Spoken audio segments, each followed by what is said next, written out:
Olá pessoal, tudo bem? Professor Arthur por aqui mais uma vez.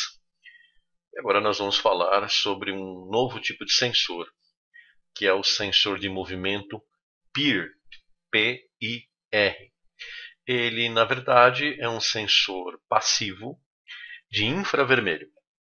Ao longo aqui deste material eu vou explicar para vocês direitinho como é o funcionamento dele, mas em linhas gerais a gente pode dizer que este tipo de sensor detecta o movimento das pessoas.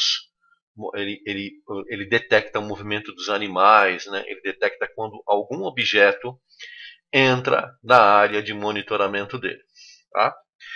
O sensor de movimento PIR, ele tem uma carinha muito parecida com esta aqui, em linhas gerais. Né? Ele tem esse conjunto de lentes aqui, né? Essa superfície leitosa. Embaixo ele tem uma plaquinha, mas vocês vão ver aqui que eu vou apresentar outros modelos onde a disposição do sensor fica um pouquinho diferente. Ele é um sensor estritamente digital, ou seja, quando ele detecta alguma coisa, ele avisa, quando ele não detecta, ele mantém um outro estado lógico. Geralmente, né, os sensores para Arduino têm o seguinte comportamento.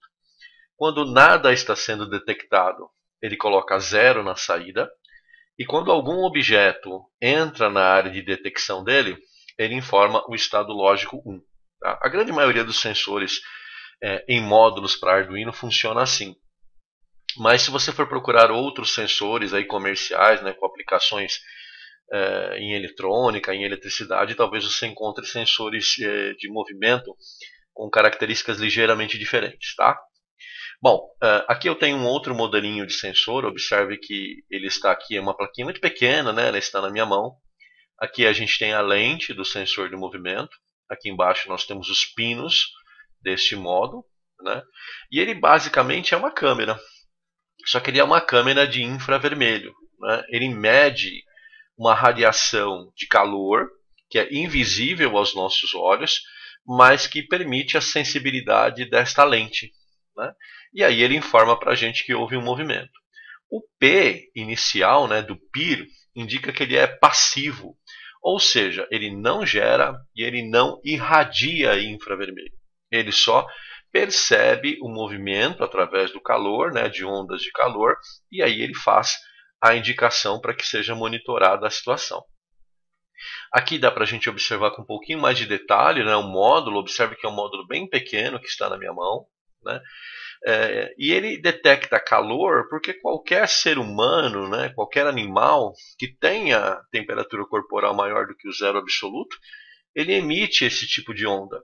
Então a câmera que está aqui dentro, né, a câmera do sensor, percebe essa alteração de calor e indica aqui para a gente nos pinos de saída.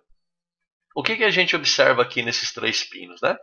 Que a gente tem um pino V, que é um pino de alimentação positiva, o pino G, que é uma linha de alimentação negativa, e o S, que é o sinal, que é a nossa saída. Em linhas gerais, a gente tem basicamente sensores desse jeito aqui.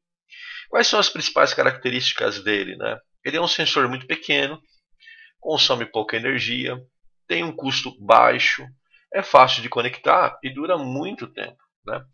Este tipo de sensor ele é muito usado em alarmes, né? Em detectores de presença. Ele, pelo fato dele ser pequeno, ele pode ficar oculto, né? E aí quem entra no ambiente nem percebe que ele está ali, indicando a presença daquela pessoa. Então ele é muito usado naqueles circuitos de automação residencial, onde a pessoa entra no ambiente e a iluminação acende de forma automática. É um sensor eletrônico, né? Então a durabilidade dele é bem grande. A história dos sensores PIR começa lá na Segunda Guerra Mundial, né? E, inclusive ele era segredo dos militares, né? Hoje já não, hoje já tem aí aplicações as mais diversas, né? Custo baixíssimo, dá para a gente fazer muita coisa, inclusive usando o Arduino. Bom, como é que ele funciona, né? Deixa eu fazer um rabisco aqui para vocês poderem entender. Aqui a gente tem um sensor PIR, né? Esse sensor PIR ele tem uma área de atuação, tá? Ele tem um ângulo de atuação, né? Então, geralmente aqui a gente vai trabalhar na faixa dos 110 graus, 120 graus, com uma distância de mais ou menos 7 metros. Tá?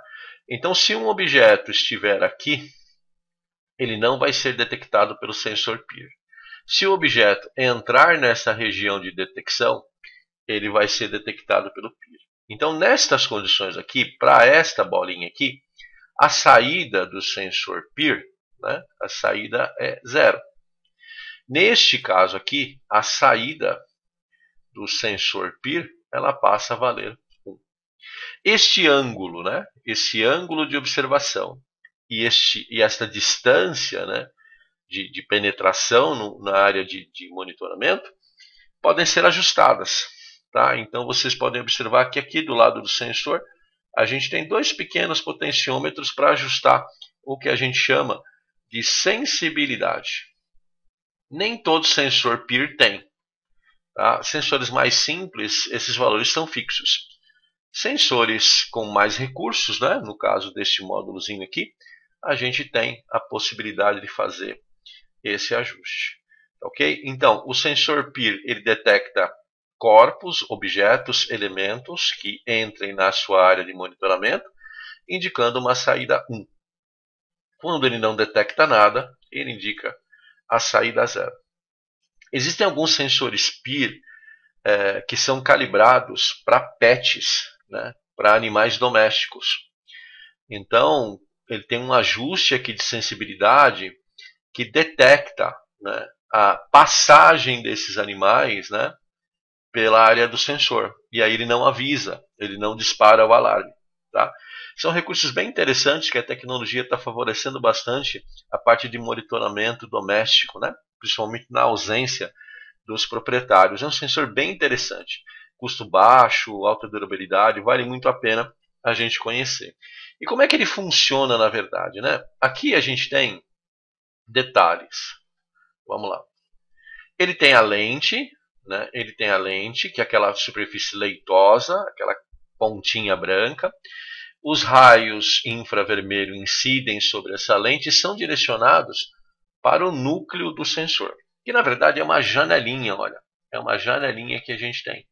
Essa janelinha é sensível a radiações infravermelho e detecta esse tipo de movimento, informando para o circuito, né, nos pinos de saída, que um objeto atravessou esta área. Tá bom? Em linhas gerais, é assim que ele funciona, independente do modelo, independente do tipo. O que pode variar, como eu já disse, é o nível do sinal de saída. Então, a maioria dos sensores, quando detectam um objeto, é nível lógico 1, quando não detecta, é 0. Tá? É uma saída digital, tá bom? Digital. Agora, sensores industriais podem ter aí variações, tá bom? Uma referência para vocês pesquisarem, né? É esse livro, de repente vocês encontram por aí na internet as referências e tem todas as características do sensor PIR. E no Tinkercad, né? Como é que funciona? Como é que a gente trabalha no Tinkercad?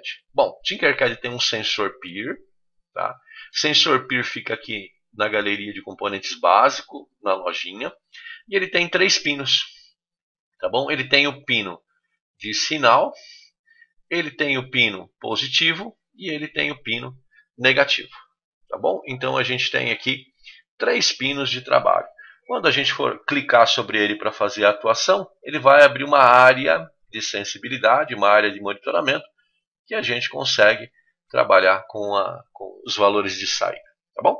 Pessoal, um sensor muito interessante, muito legal, dá para a gente montar muita coisa no Arduino. Espero que você tenha gostado.